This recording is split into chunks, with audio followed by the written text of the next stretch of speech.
Street's weekly look at the arts, entertainment and cultural scene. Each week we're going to be casting a critical eye over that wall of white noise which comes at us every week. The new films, books, TV shows and creative trends which the hype tells us we must see and can't live without. Tonight we're focusing on 9/11, the 5th anniversary of which was just a few weeks ago, and the subsequent so-called War on Terror.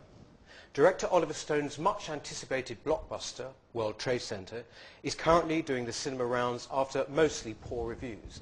Greengrass's much-praised United 93 is out on DVD, and Michael Gove's book about the Western appeasement of global jihad, Celsius 77, has had a huge critical praise.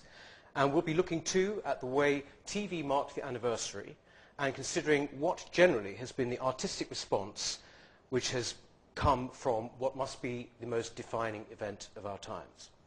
Now, with me tonight are the writer and broadcaster Douglas Murray, who's author, amongst many other things, of Neoconservatism, Why We Need It, Dawn Steeves, who's the UK development manager of the American magazine The New Criterion, the French journalist and producer Franck Guillory, and David Taylor, one of the founders of the New Culture Forum.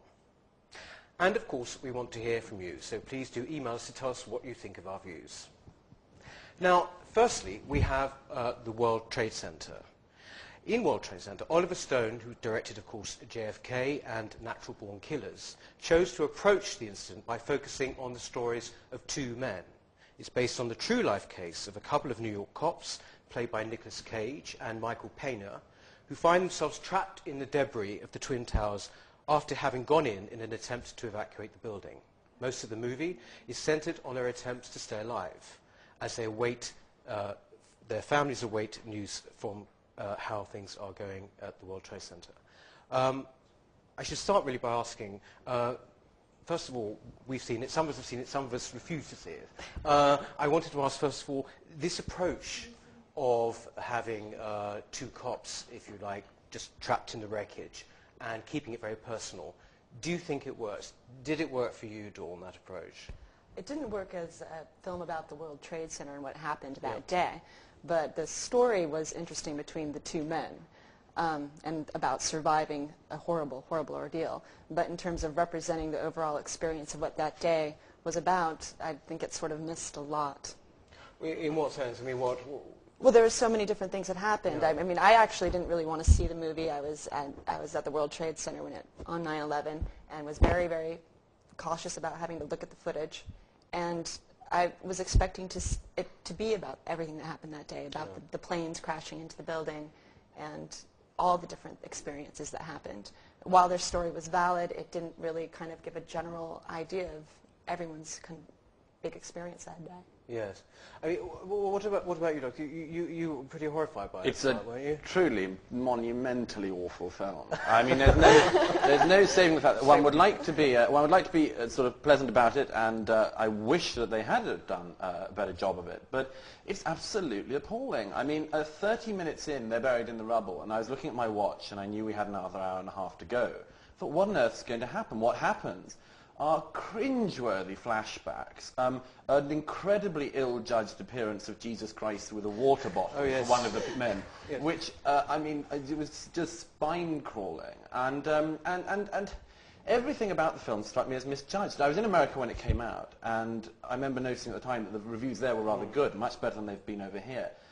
And I think really the only reason why anyone should think this film's any good is the fact that Oliver Stone didn't do what some of us thought he might do, which was to repeat his atrocious JFK, one of the worst conspiracy movies in all time, and effectively have decided to, I mean, I assumed, coming from Oliver Stone, we'd have World Trade Center, you know, created by the Mossad and the FBI. I mean, and the fact that he didn't do that seems to me the only reason why anyone should be charitable about what is an appalling enterprise. But I mean, I know that you didn't want to see it at all. But Frank, why do you think that he actually took? You know, why didn't we get the conspiracy theory thing from Oliver Stone? We usually get this rather. I think in JFK, wasn't it Lyndon Johnson was actually responsible for the death of Kennedy in the end, or something like that? Why do you think he pulled his punches? I mean, the feeling I get is that the film was tiptoeing around something or other. Well, I don't know if we didn't have it actually, because the idea of focusing on these two people and making it something very sentimental and really the story of two men that he considers as heroes, we could actually discuss the fact to know whether or not we have to consider them like heroes. Actually, why do you say, why wouldn't they be heroes? Well, because it seems terrible to say it, and we almost feel that we can't say it, but the only thing they did was to wait for emergency people to come and collect them. And I think that, I'm not saying that they are not, what they went through is terrible, and I've got, I wouldn't get great feeling for them in a sense, but it doesn't make them heroes of our times. And it's particularly hard to judge themselves when the leading segment, leading up to the point at which the towers collapse, they're sort of going into the towers to save people, and the appalling Nicolas Cage walking at the slowest pace I've ever seen. I say, get a move on, man. You're meant to be saving lives. And I mean, he had this ponderous sort of crawl towards the scene and then gets trapped. I agree. I mean, this story doesn't really encapsulate. So you had the last sequence where actually they are taken out of the site, and where along these two lines of firefighters and people who came to help them out, and they are applauded by all these people. And I think it's a country that, I mean, I would consider that Well, the reason that why they were all applauding at that point, though, is because all these firefighters came and everyone was there to help, but they didn't get to pull anybody out. So they were heroes simply because they actually offered a moment of relief for these men who had been working and just hoping that they could survive, find someone. What did work 5 years ago, because it happened like this in real life, they were actually applauded, doesn't work 5 years after, you know, because you've got the distance, and what you can understand in the moment, because of the emotion of the moment, 5 years after seems a bit not correct. Which makes it a missed opportunity. I think so. This presumably is all very much grist to your mill then, is it? Well, I mean, in what may be an inauspicious debut as a film reviewer, I couldn't bring myself to see this. Really, I suppose, because it just seems too recent, an event that our culture can't decide what it's called yet. You know, we refer to it by its date, 9/11. Some people call it a tragedy or a disaster, which to me is fairly loaded because it sort of removes human agency, the fact that bad guys chose to massacre thousands of people in downtown New York one morning. And it just seems, you know, when one thinks about, you know, the kind of time elapsed, it just doesn't seem right to do it yet. And another thing, a confusion I had, is it a war movie? Is it a disaster movie? I mean, to pick up the point you were making earlier about it's basically a couple of guys buried under rubble for an hour and a half. In disaster movies, which is a genre I really, really don't like very much, even in those, there's a lot of heroism on display because, you know, there's a small ragtag of survivors who get led, you know, through the ruins, through the rubble, and come out at the other side, having been tested. In this movie, did that happen? The thing is that it seems to me that, I mean, some people have been saying too soon. You know, a lot of New York audiences say it's too early. In some ways, actually, this film is too late. And we could have done with a film over the last few years that reminded people of the right side in the war on terror. I mean, it seems to me we've had things like Kingdom of Heaven that try to pretend that Christian fundamentalism is the real problem of our time. We've had a whole set of movies, including that dreadful Jodie Foster film where the plane hijacked itself.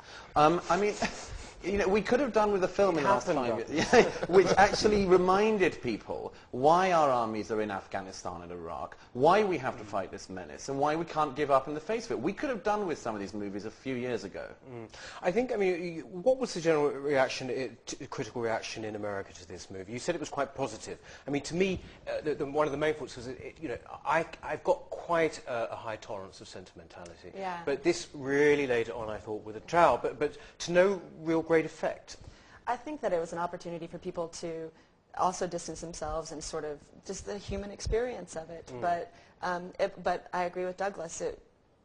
I think it was a missed opportunity as well. It was called the World Trade Center, but it wasn't about the events of the World Trade Center. It was about the survival of these two men, which was important. So I think that the Americans gave them, I mean, we've been so inundated with this 9/11 for so long that it was a different angle. But it shouldn't have been called the World Trade Center because we do still need to let people know what happened that day, and that's not the only thing that happened that day. What do you think, Frank, that the general sort of reaction of has it opened in France yet? Yes, has actually. What's the general reaction been? Well, I think that probably like in the States, they consider, and most of the critics consider, that they had to like it, because it's very difficult to say that you don't like it. Yeah. One could say, especially if you're French, because you will immediately be accused of many terrible things. So people went to see it. It was not a huge success. Went to see it with the idea that they would like it, and it seems to have disappeared quite quickly. I was in Paris last week, and there was not much about it. I couldn't see it much in the movie theaters. Yes, sorry, Dawn. I was the only person in the theater.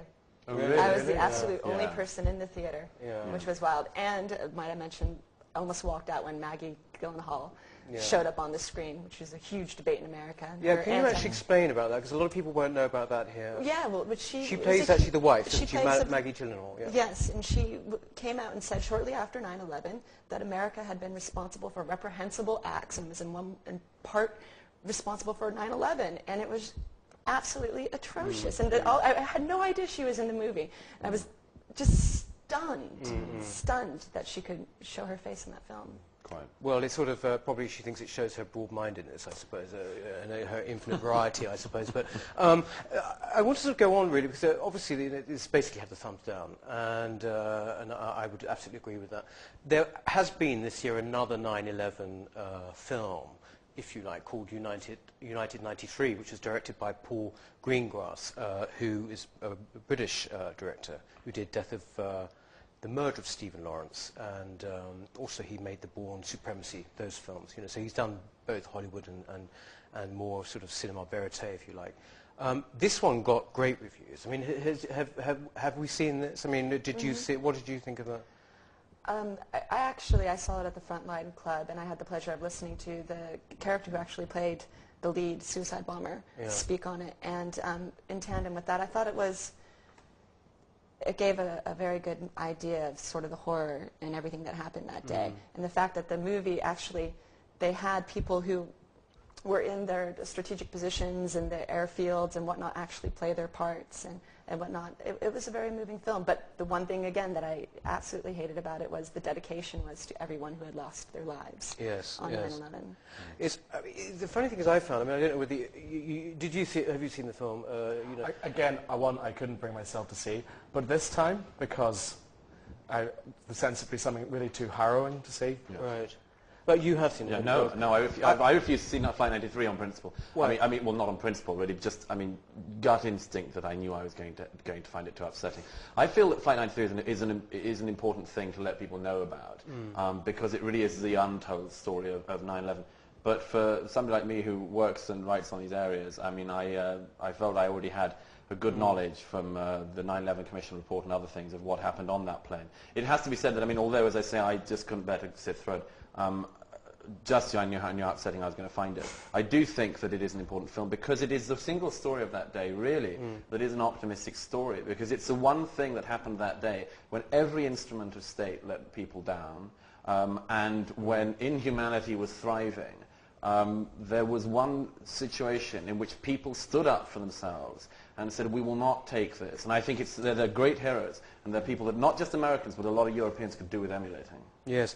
I think it's interesting as well that we should explain that this was actually about the flight that was brought down, and so therefore it was very much conjecture. But I don't know. Most of it's based on stuff we know.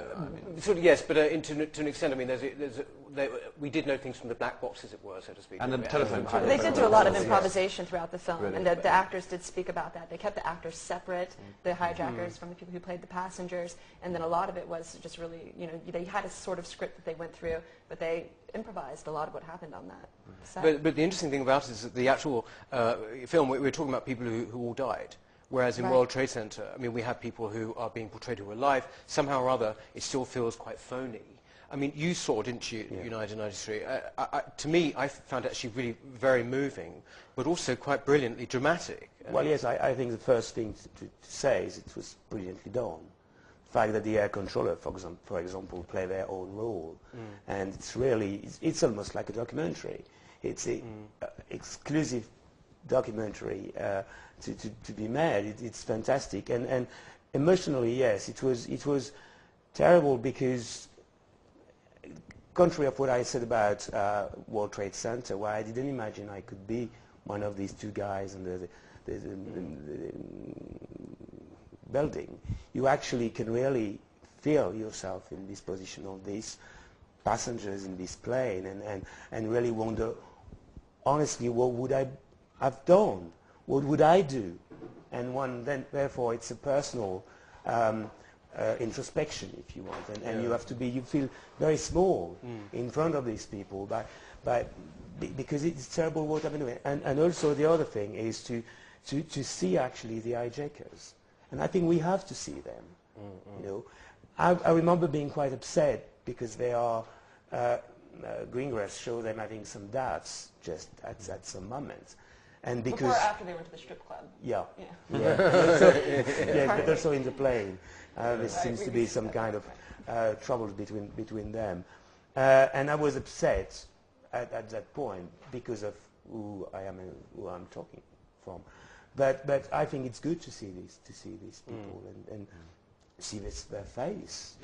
I cried when I just saw the trailer. I mean, the trailer had that great line, the people came onto the plane as strangers and they stood up as one. I that's my psyche to cope with. Yeah, I mean, there is this sort of sense, isn't there, that there's got to be the great 9/11 film. Actually, in a way, has there got to be the great 9/11 film? It's already happened. I mean, it was footage of the day.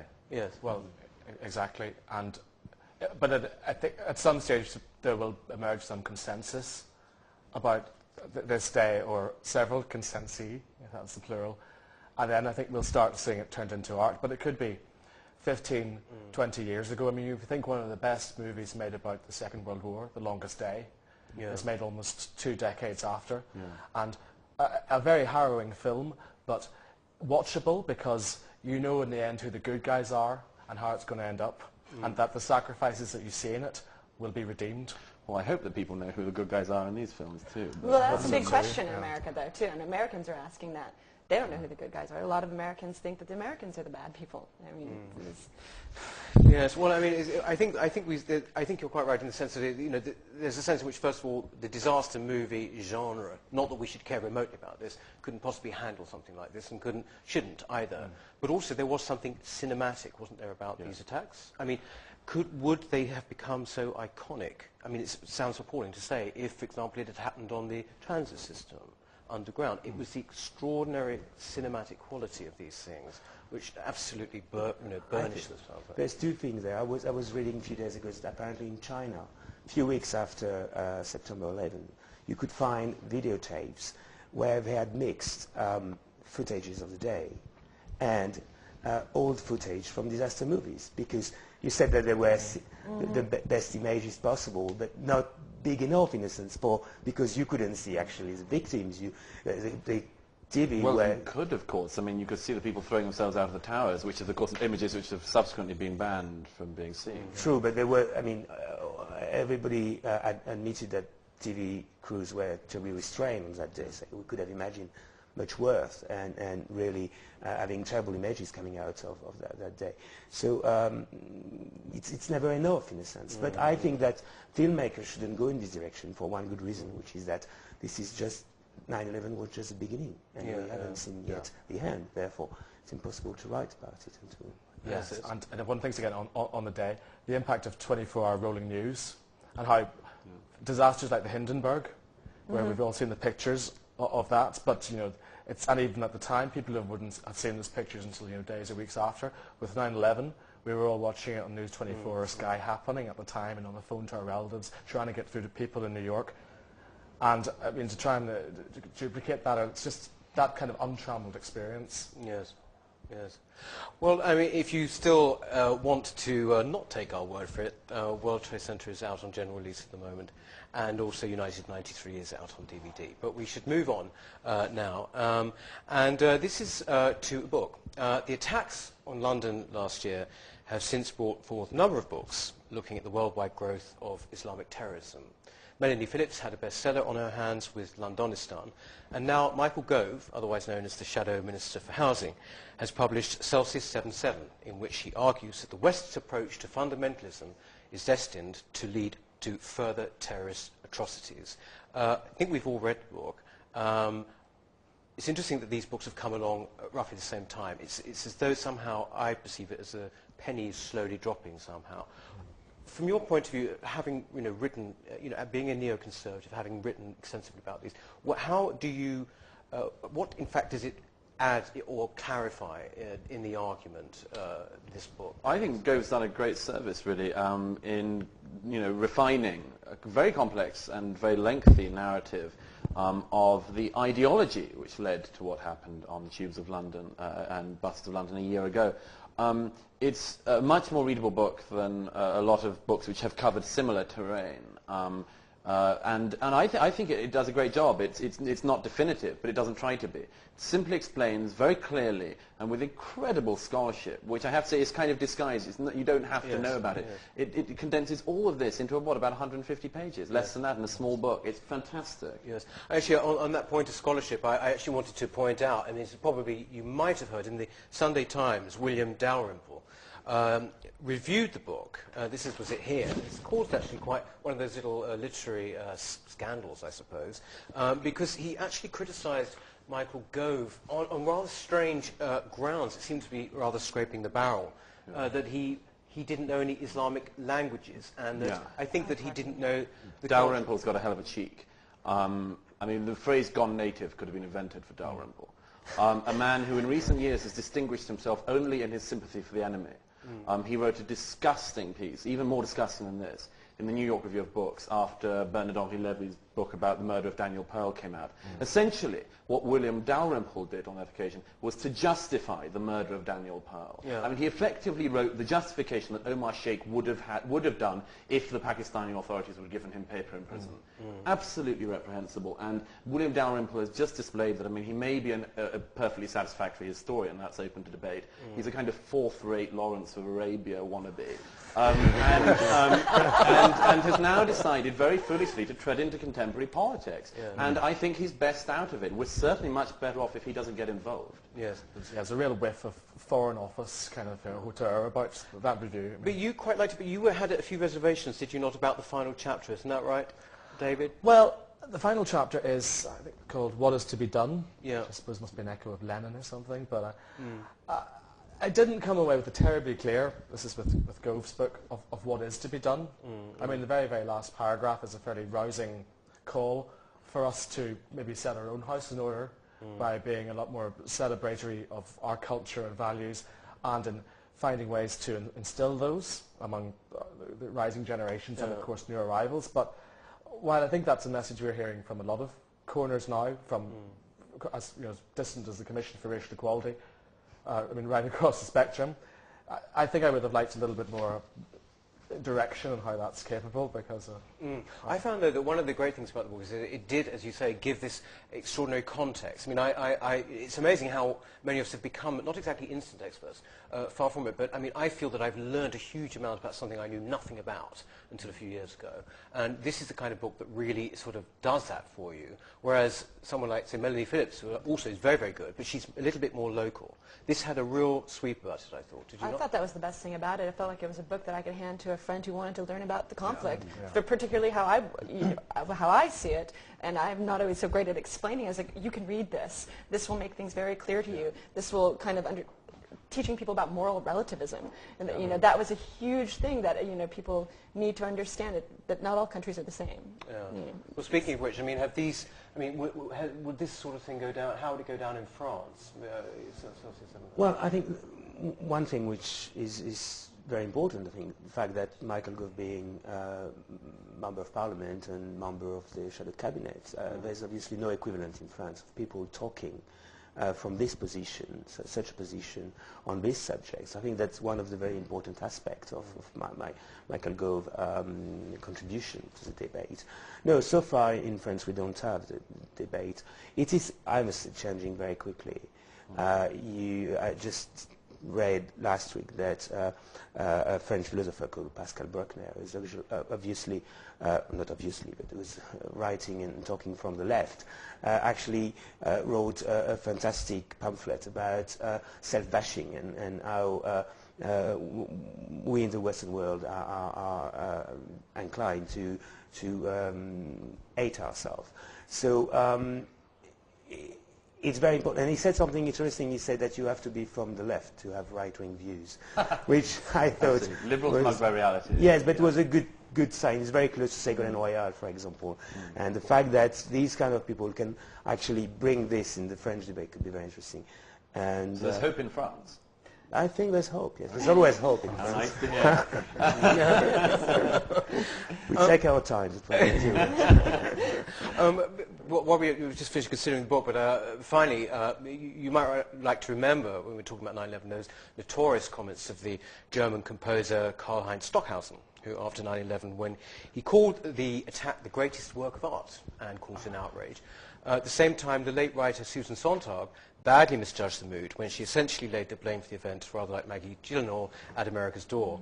In the past 5 years, I really wanted to ask what you thought had been the general response of the arts, of the intelligentsia, call them what you like, to this attack. I mean, do you think it's been inadequate? Do you think it has been, should they have a response? Should we worry about what the arts think? Should we worry about theatre, film, doesn't it in a way show how irrelevant these things have become? Well, you remember after 9/11, one of the things that kept on being said was, where are the writers? Where are the people who can explain this to us? The truth was they weren't in the arts. Yeah. It's perfectly obvious that filmmakers, novelists and poets and so forth kept on jumping on the wrong side. I mean, the fantastic example of where the arts are on this issue is demonstrated by George Clooney, if you can call that an art. And George Clooney said recently when he launched his McCarthyite movie, or movie about McCarthyism, he said, I'm taking a big career risk. No, you're not. You're not. Where are the disciples of Senator McCarthy? Where are those guys who are going to hunt you down?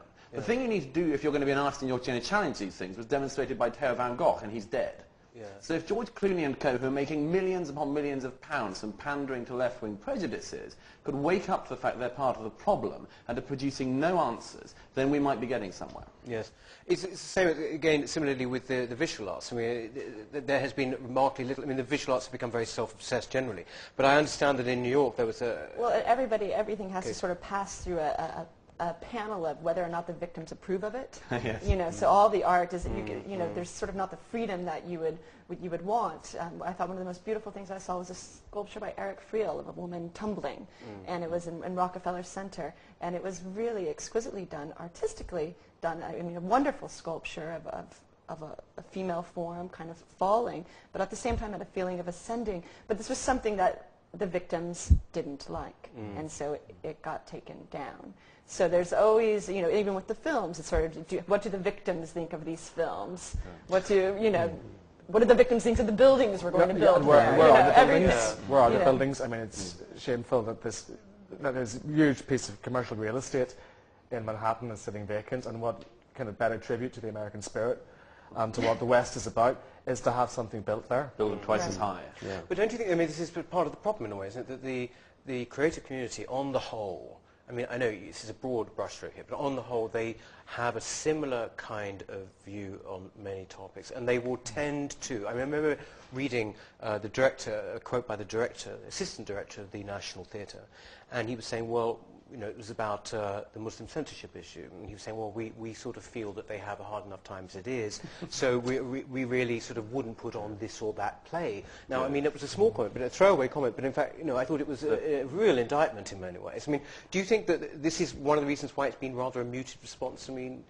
I think that the first thing is maybe it's too early. I mean, as we said many times, first you need to understand what's happening. It's not just about 9/11.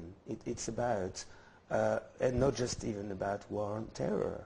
It's about how do we deal with Islam fundamentalists and what we're not supposed to call clash of civilization, what we're not supposed to call a religious war, but which is obviously a threat which can be If defied. this is a war between two sides, it would just be nice if we knew which side the artistic community was on. Yes. It would be nice if it was on our side. It would be nice, most of all, if they weren't, as La Fallaci used to say, the late great Oriana Fallaci, if they weren't quite so conspicuously simply phony revolutionaries, always saying they're challenging the status quo, but guess what? Turns out they haven't got the balls to actually challenge it seriously. Well, on that note, I think, I'm afraid, like all the best shows, we've run out of time. So thank you very, very much to Douglas Murray, to Dawn Steeves, Franck Guillory and David Taylor.